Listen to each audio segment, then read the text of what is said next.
Hi, Susan D. Harris here. I had another channel open. I'm starting another one now for different reasons. My website is called the Antichrist Agenda, and I'm going to leave a link to it down below.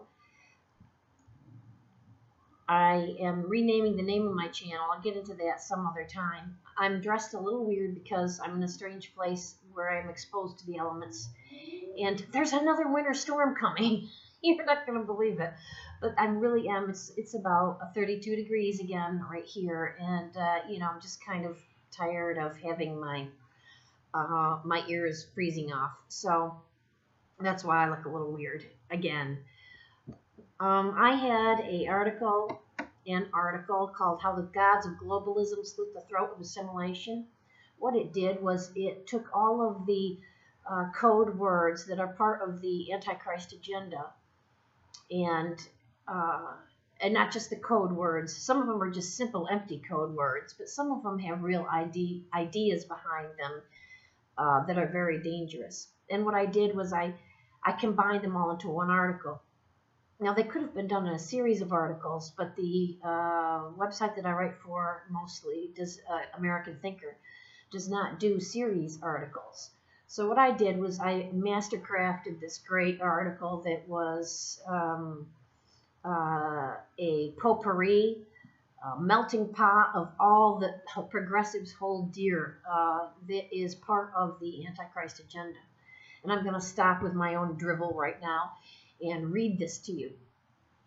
The multiculturalist army, the interfaith fighters, and the soldiers of diversity have been an unchecked scourge, slitting the throat of assimilation in every country they've invaded. Most importantly, here in the U.S., they've been knife-gutting everything we hold dear. The abortion activists are killing the babies, and the gays are killing traditional marriage and procreation. Illegal immigrants are bleeding us financially, filling our prisons, turning us into drug addicts, gang members, encouraging jihad, and saying there is no need to assimilate. While we were grimacing over our shoulders at Karl Marx and blaming an ideology for our current woes, a new generation of globalists were paying the back taxes and buying the farm right out from under us. Now let me stop there and say I think part of the reason that American Thinker didn't want this is because they've had a lot of articles recently blaming communism for all of our woes. Now, I don't think communism is to blame for all of our woes. I believe that McCarthy was right and there was a communist behind every tree.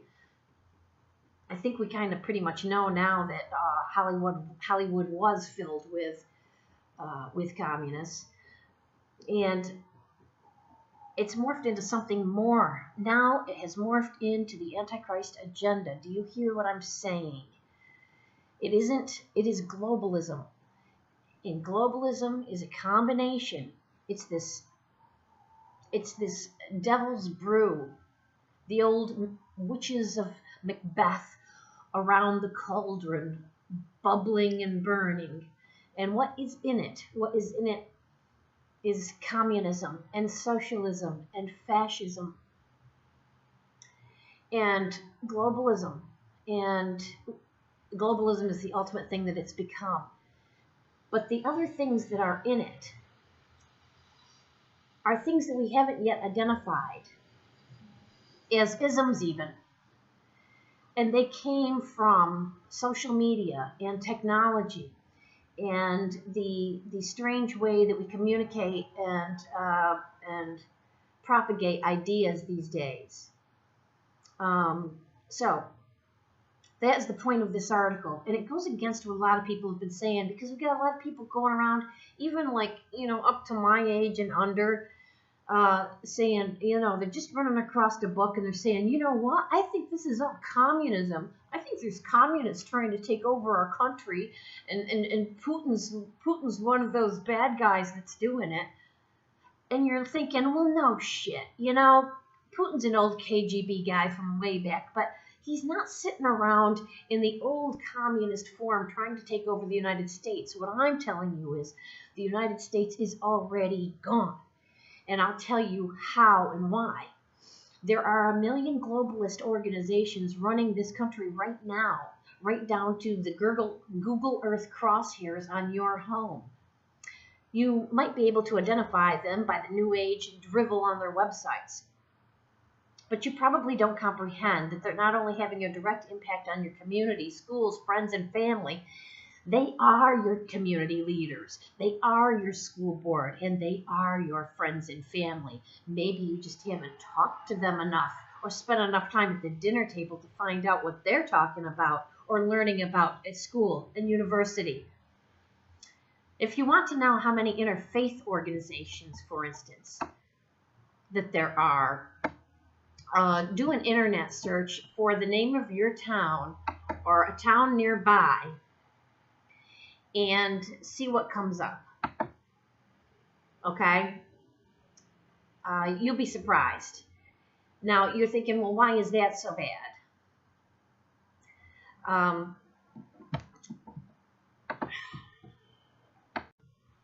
Well, it's so bad because all of those organizations are a vast army at the disposal of the globalists. They don't believe what you believe. They don't believe what was originally taught by Christianity.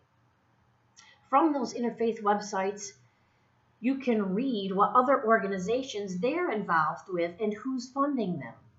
You go to the, About Us sections and, just dig a little bit.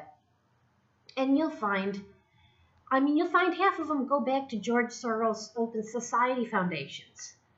And if they don't, they're connected with an organization that's connected with George Soros' Open Society Foundations. Or they're connected with, Agenda 21 or Agenda 2030 or the United Nations something or other, fill in the blank organization.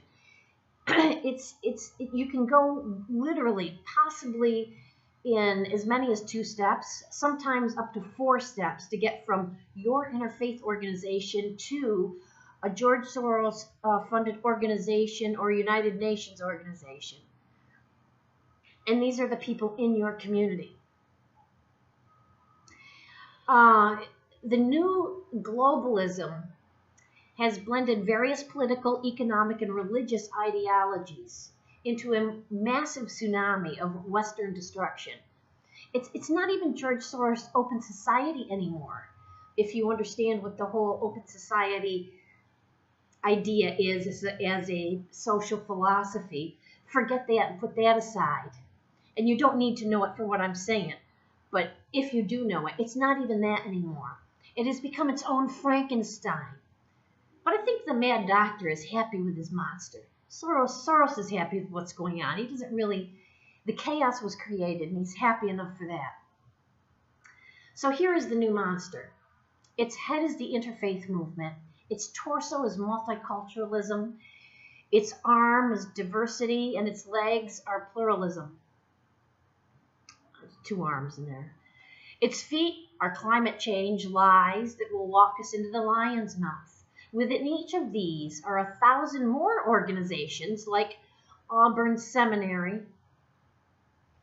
And you can go right there and look at that website. That is at auburnseminary.org. And they say they are ready for such a time as this. Such a time as this. It's very touching. Go there and look at their website. Excuse me. You can sign up to get their emails if you really want to be like totally annoyed and ready to kill somebody every day. Joking, of course. Revolution, cultural change, social upheaval. They state their goals with the calmness of a PowerPoint presentation at a board meeting. These organizations do. I'm going to scroll down here.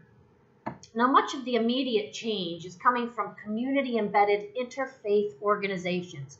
That's right, community-embedded or interfaith organizations. Now, there's a partial list of them sitting over at the Harvard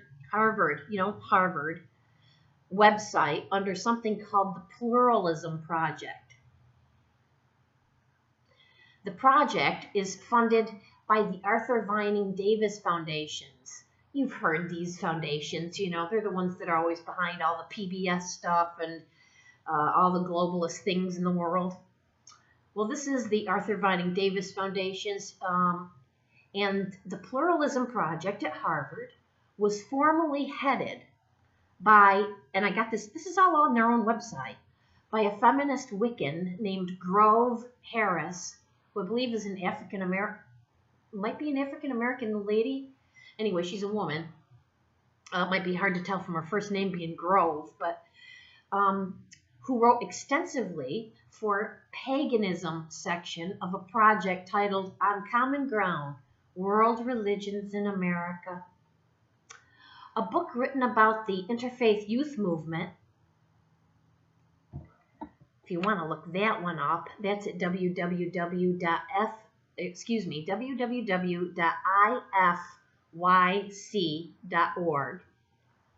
More globalist BS. And that book writes that Harris writes about how imagery and her Wiccan faith contributed to how she managed the most important research project on religious diversity in the U.S. in the Pluralism Project at Harvard. Now, Dianeneck, follow me here, Dianeneck is currently listed as the founder and director of the Pluralism Project at Harvard.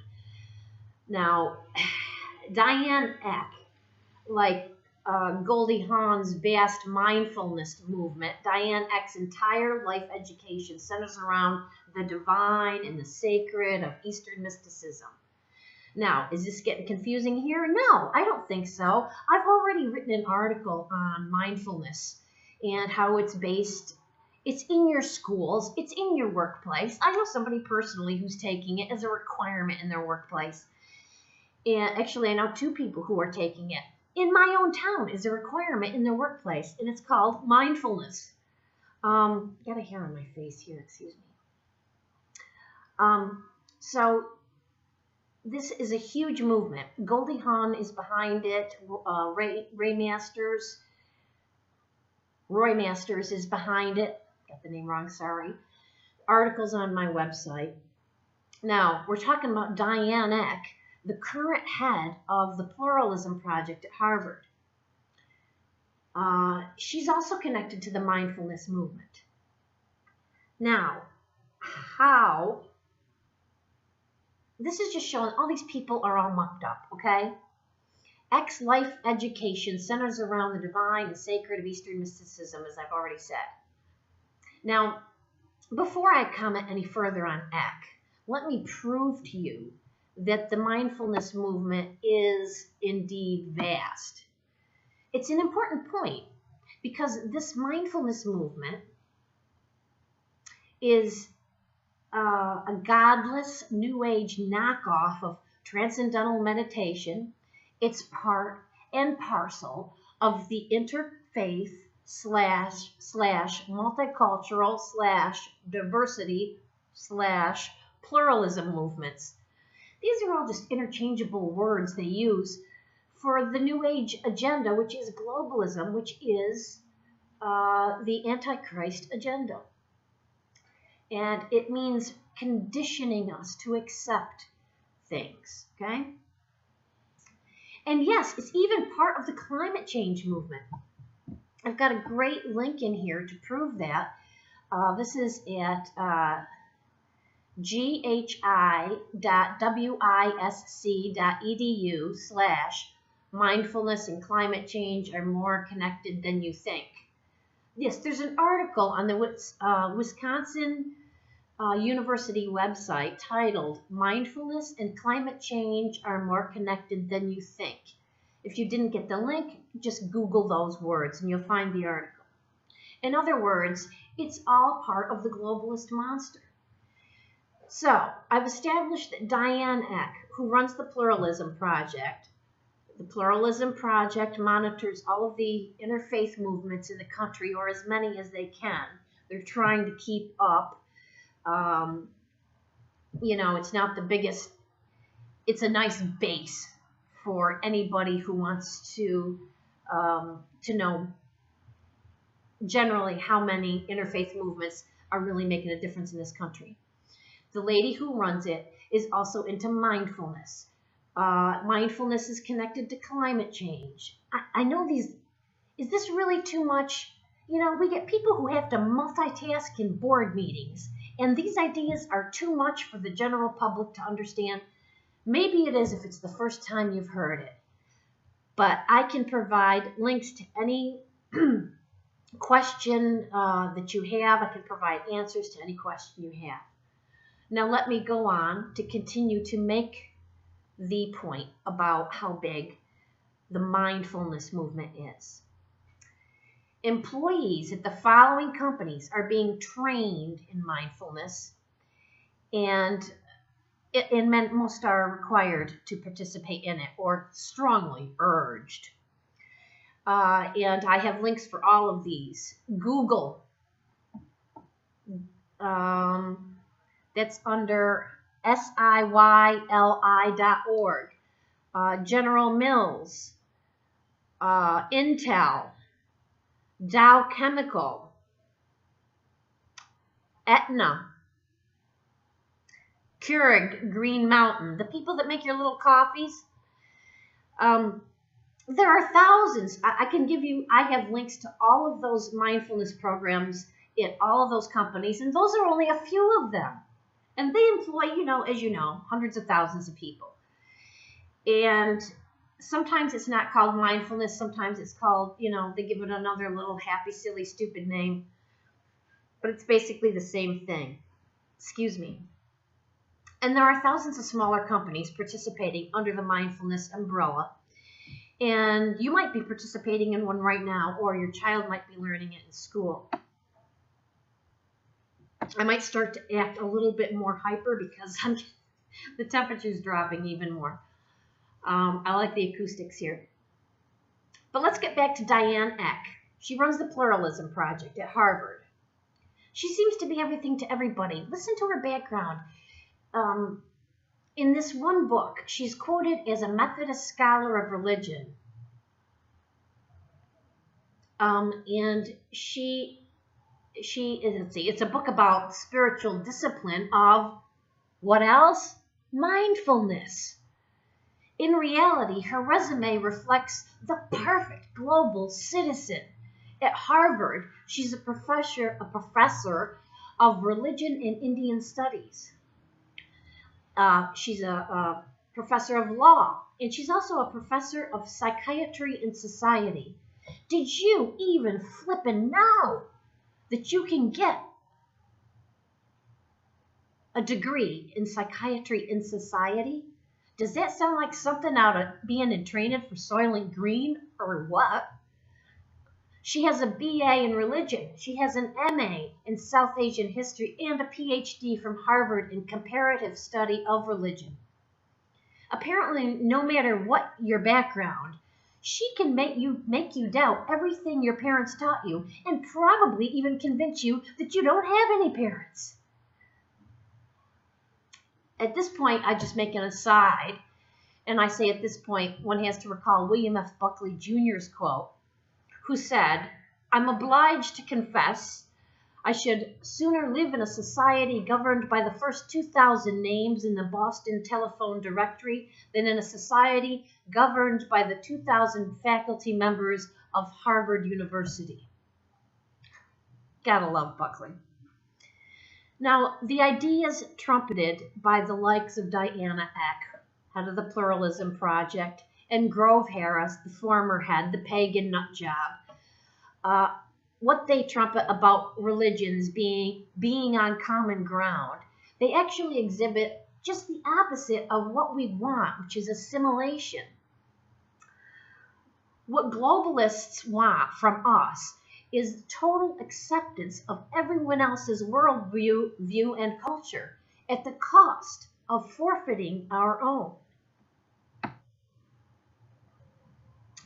Without getting too deep into political theory, and I'm just going to give you a couple of things you could look at if you want to think about assimilation. Is it something we really want? And when we talk about assimilation, we're talking about when immigrants come here, we want them to blend into our society in a way which doesn't cause a problem to our society.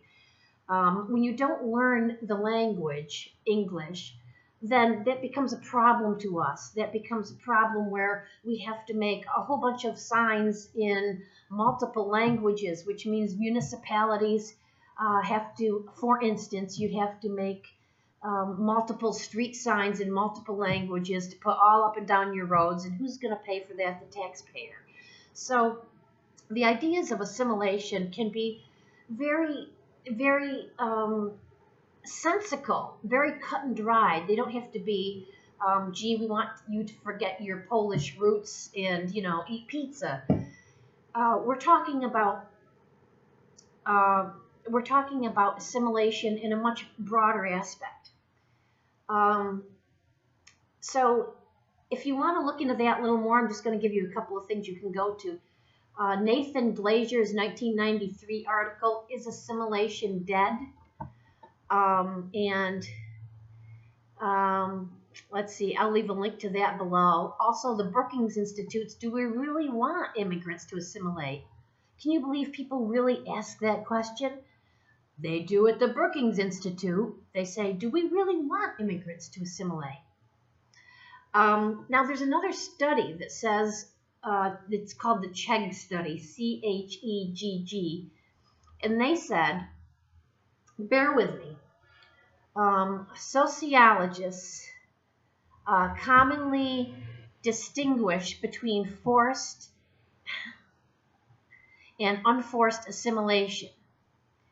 In forced assimilation, a person or group is compelled to take on the practices of another culture, such as by adopting that culture's language and religious traditions.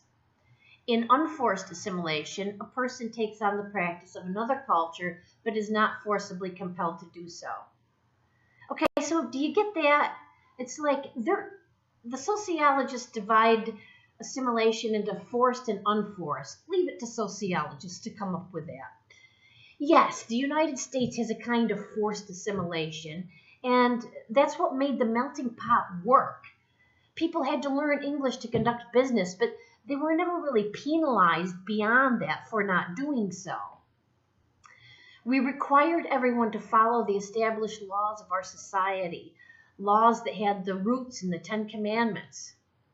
Conversely, however, we did not force anyone to adhere to the religion that birthed those laws. We were so careful not to do so that we wrote, Congress shall make no law respecting an establishment of religion or prohibiting the free exercise thereof, unquote. Of course, we hoped Christianity would stay the predominant religion because it was the only religion in the world that was capable of maintaining an order where all other religions could live side by side. That's an important statement. Make no mistake, multiculturalists, interfaith practitioners, diversity proponents, and fake pluralists completely reject the idea of the American melting pot that assimilation originally created.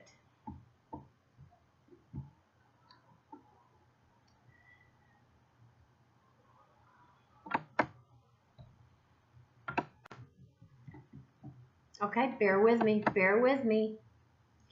that assimilation originally created. To them, the melting pot is a bad, smelly concoction, otherwise known as Americanism, that diminishes all other countries and cultures and forces little American flags into unsympathetic foreign fingers who take our hospitality and our handouts and then spit at us behind our backs. Coexistence with no messy melting is the greater goal of the globalists. The kind of coexistence that means you respect a guy's right to steal and slaughter horses for his Santeria ritual, while he respects your right to practice Islamic female genital mutilation so your daughter can remain chaste and your wife doesn't wander. Now, the horse slaughter story, I can put a link to that was in the Daily Caller. The title of that was "Woman finds remains of 20 horses slaughtered for meat and black magic sacrifice." That was from January of 2018. And again, the Daily Wire: female genital mutilation soars as Muslim as Muslim immigration increases. And I can put a link to that. Okay, so assimilation is out to the globalists. Assimilation's out, globalism is in, and the code words are pretty easy if you're paying attention and not buying into the throw your gun into the trash and give us a group hug, candlelight vigil mentality.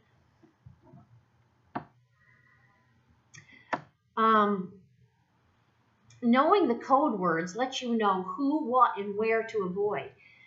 I'm just going to make sure this is still going, and this guy is driving around looking at me, probably going to throw me out of here, is he? I don't know.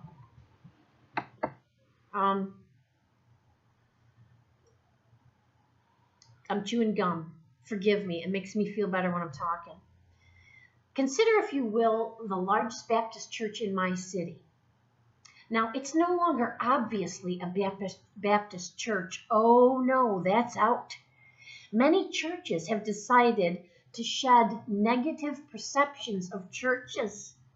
That means they buckled to secular millennials, and they've rebranded themselves so that this church that I'm talking about changed its name to, I'm not going to name it exactly, but something similar to the Happy Meeting Rooms.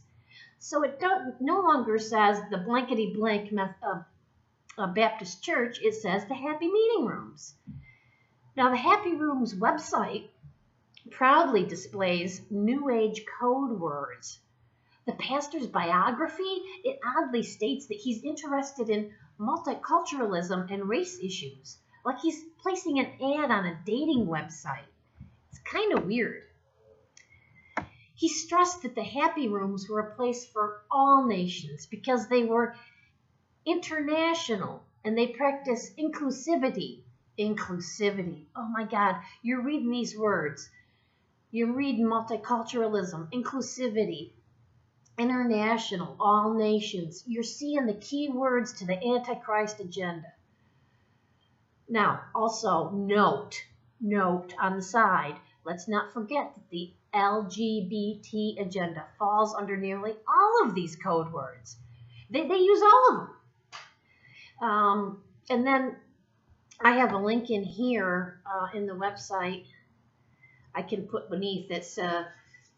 It has one of the top 12 health and hospital systems in the nations that are ranked by Diversity Inc. That's one word, Diversity Inc. for their diversity and inclusion because it's an ally of the LGBTQ community. Now, I put that in there to show you that all of the LGBT agenda is linked into the same international inclusivity. When you're seeing inclusivity, you're usually saying, we accept gays, tell them to come. And a million different other words. We accept Muslims, tell them to come. Now, I'm going to change gears again. And is it a big concept? It is. I think you can handle it. Jesus Christ made it clear that no one on earth could come to know God unless they believed that he, Jesus Christ, was the Son of God. I think we can all agree on that. But he also made it clear that his message was open to every living person, and I think we can agree on that. That belief is best expressed on, let's see, ucg.org Bible Study Tools website that I can link. Though I don't know that website real well, that's a really good link that I put in there. Jesus also preached what our forefathers eventually memorialized with the words, "We hold these truths to be self-evident, that all men are created equal and that they are endowed by their Creator with certain unalienable rights." We took that from the Bible and we formed those words as part of our founding documents upon which to start a country. We thought it was that important. So, let's go back to the church in my town.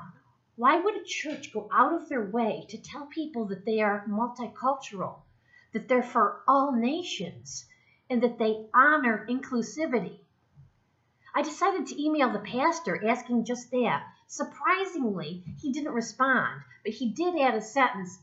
He didn't want to respond, right? He didn't want to try to get me. He didn't want to give me an altar call and try to get me there. He wanted me out, right? Instead, he added a sentence to the website saying that the church, well, the meeting rooms, that they celebrated diversity in classes, cultures, and colors. Now, I don't know how many more globalist code words he could work in, but it's clear he's happy to be in a sanctuary city, which is sponsoring community barbecues at the local mosques.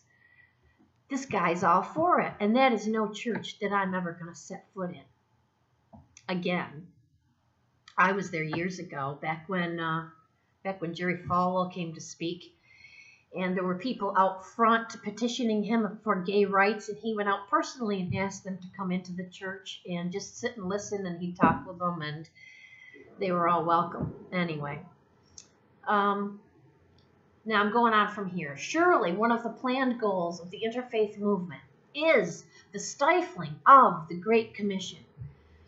For 2,000 years, Christians have set out to witness for Jesus Christ. That is to say, their goal was and is to win souls for Christ. It's a dirty word now. Dare I say they want to convert people to their faith in order to save them from what the Christian Bible teaches is eternal damnation. Most believe they were required to do this in part due to a passage from Ezekiel.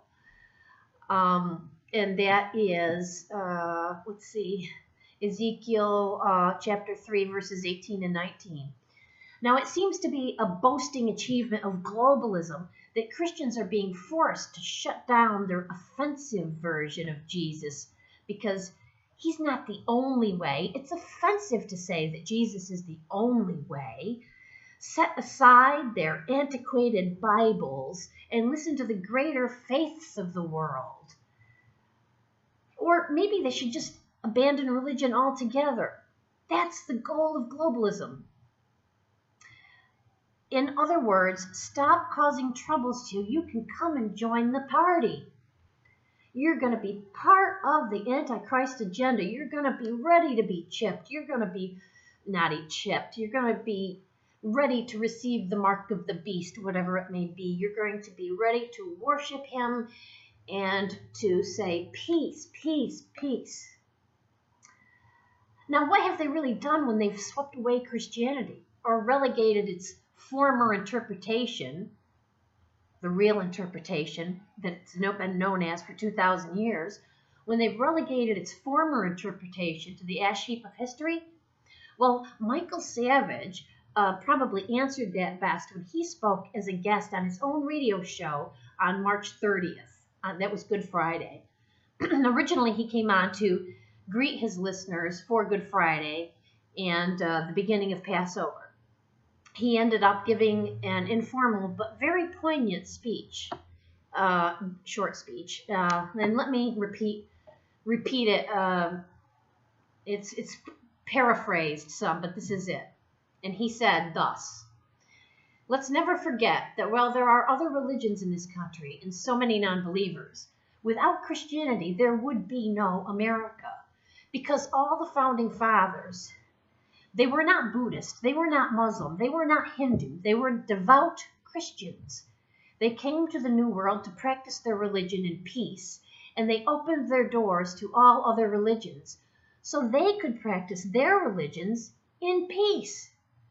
And it worked pretty well up until now. Now we have people coming in that adhere to a total alien God, not the God of the West. And he goes on to say that he says to himself, this country cannot survive, Michael Savage says to himself. Freedom of religion is not freedom to kill in the name of religion. not licensed to hate those of other religions. It does not give you the right to spit on our flag. You've got children being brought into this country from, say, the Middle East or Africa, from nations where there's nothing but bloodshed and mayhem and hatred. And they come here, and I'm speaking as Michael Savage, and they come here like my grandfather did to find peace and harmony and a new life. And yet you have some of them being told by the ACLU, by George Soros front groups, they're being told to tell their teachers that they find the American flag, the national anthem, offensive. In the name of these malcontents, these fronts, we're supposed to take our flags down and stop singing the national anthem and saying the Pledge of Allegiance. That's what's happening in this nation. I've just got to say, this country cannot survive its traitors and its subversives. The only way this country can survive is if we wake up to the fact that they are much more organized than we are. There are too many of them, and they're tearing the country apart, starting with the littlest schoolroom and ending with the streets themselves. And that's the end quote. That's where I stop quoting what Michael Savage said on his radio show from March 30th. Now, he says they are much more organized than we are. I wrote an article about that for American Thinker. And I got a lot of comments underneath it saying, well, you know, if you want to do something, Susan, why don't you go join your own PTA or try to make a difference in your own community? Totally missed the point.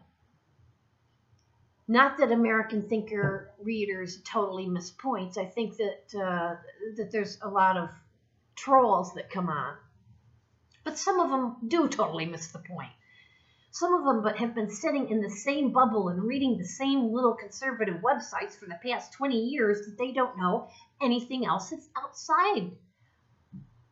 The globalists, now I'm continuing with how I want to end my article.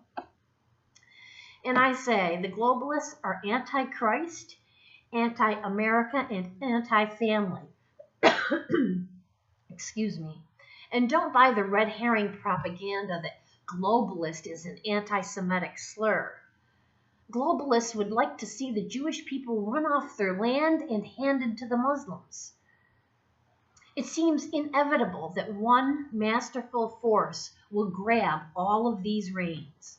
It's inevitable that some person, country, or institution will harness these incredible, hateful energy,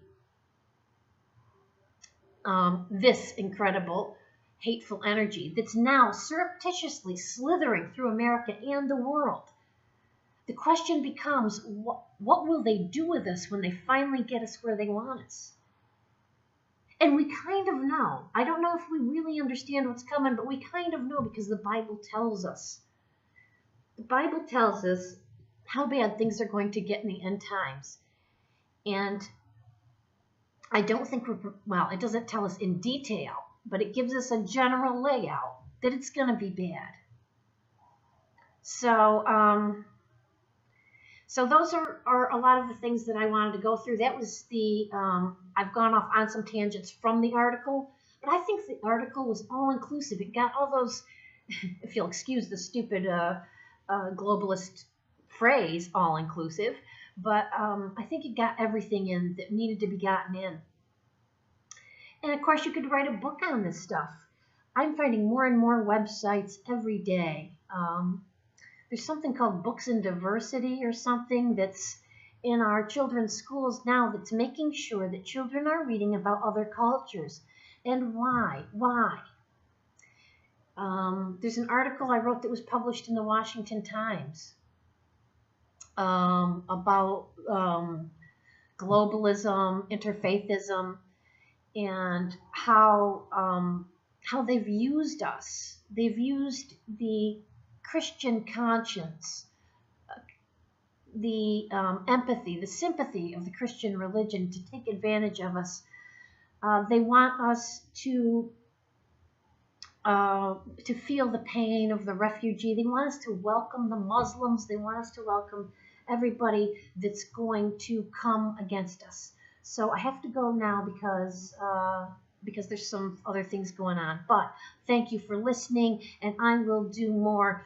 Don't let it get you down. We're going to fight this.